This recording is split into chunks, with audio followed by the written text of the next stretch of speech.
Dan ben ik op tijd.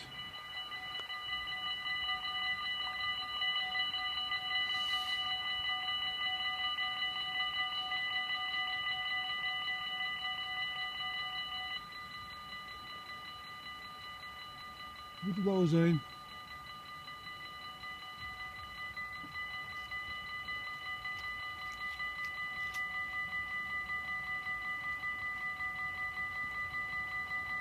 Is het hem ook?